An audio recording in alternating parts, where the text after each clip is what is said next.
ஜெயம் ரவி ரொம்பவும் break down ஆகி உடஞ்சி எமோஷனலாக பேசின விஷயங்கள் தான் சமூக வலைதளங்களில் மிகவும் பரபரப்பாக போயிட்டுருக்கு. அது மட்டும் இல்லாமல் அவரை பற்றி ஒரு முக்கியமான விஷயத்த அவருடைய பர்சனல் டாக்டர் ரிவீல் பண்ணியிருக்காரு.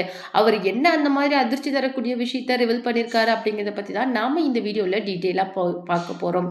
அது மட்டும் கிடையாது, ஆர்த்தி ரவி மற்றும் ஜெயம் ரவி இவங்க ரெண்டு பேருக்குமே நடுவில் இருக்கிற அந்த டிவோர்ஸ் கேஸ் அப்படிங்கிறது நிலுவையில் இருந்தாலும் கூட இன்னைக்கு ஜெயம் ரவி நிறைய விஷயங்களை கிட்டத்தட்ட வந்து 14 இயர்ஸ்க்கு அப்புறமேல அவங்களுடைய ஒய்ஃபை பற்றி ஓப்பன் பண்ணியிருக்காரு.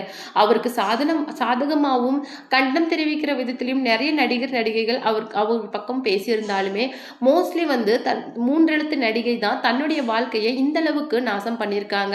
அது மட்டும் இல்லாமல் நான் அவங்கள பற்றி பேச விரும்பல, ஆல்ரெடி என் மேலே நிறைய கேஸ் இருக்கு, இதையும் என்னுடைய தலையில நான் போட்டுக்க விரும்பலை அப்படிங்கிற மாதிரி சொல்லியிருந்தாங்க.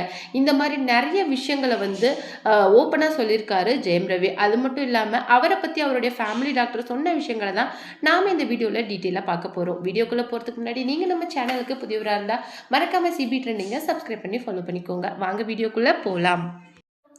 எப்போ ஒரு மனுஷனுக்கு இந்த வாழ்க்கை வேணாம், போதும், முடிச்சுக்கிறேன் அப்படிங்கிற எண்ண அலைகள் தங்களுடைய மனசுக்குள்ளே வருதோ அவர் மனதளவில் மட்டும் இல்லாமல் ரொம்ப பாதிக்கப்பட்டிருக்காரு அப்படின்னு சொல்லிட்டு அர்த்தம். ஏன்னா இந்த அளவுக்கு கெரியரோட நல்ல உச்சத்துக்கு போன ஒரு ஆக்டர், அது மட்டும் இல்லாமல் அவ்வளோ ஹேண்ட்ஸமான நிறைய வாய்ப்புகளோடு இருக்கிற ஒருத்தர் தன் வாழவே பிடிக்கல, வாழ்க்கை அப்படிங்கிறது எனக்கு செத்து போயிடலாம் போல இருக்குது அப்படின்னு சொல்கிறாரு அப்படின்னு சொல்லிட்டு பார்த்தீங்கன்னா அவர் ரொம்ப டிஸ்டர்பாக இருக்காரு அப்படின்னு சொல்லிட்டு அர்த்தம்.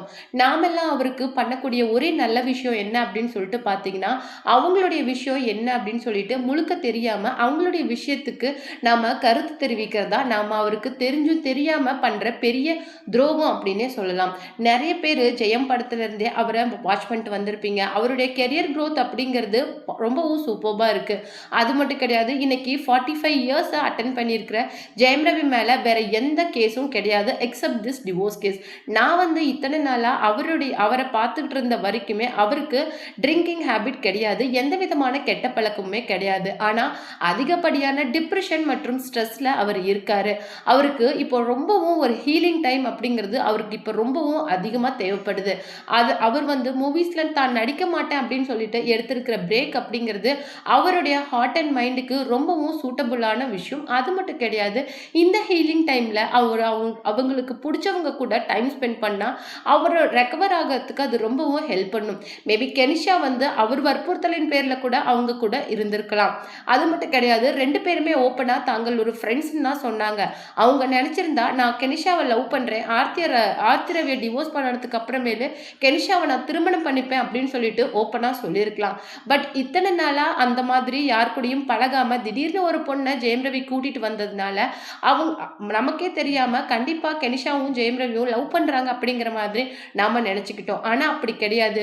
உண்மையை சொல்றதுக்கு ஜெயம் ரவிக்கு எந்த தயக்கமும் கிடையாது. ஆனா ஒரு நல்ல ஃப்ரெண்டா, நல்ல ஒரு ஹீலரா தான் கெனிஷா அவங்க கூட இருந்தாங்க.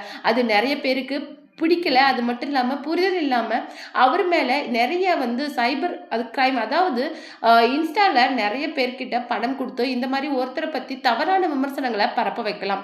இது இப்போது ரொம்ப காமனாக நடந்துட்டுருக்கு. அந்த மாதிரி ஒரு தாக்குதல் தான் ஜெயம் ரவி மேலேயும் கெனிஷா மேலேயும் நடந்திருக்குது.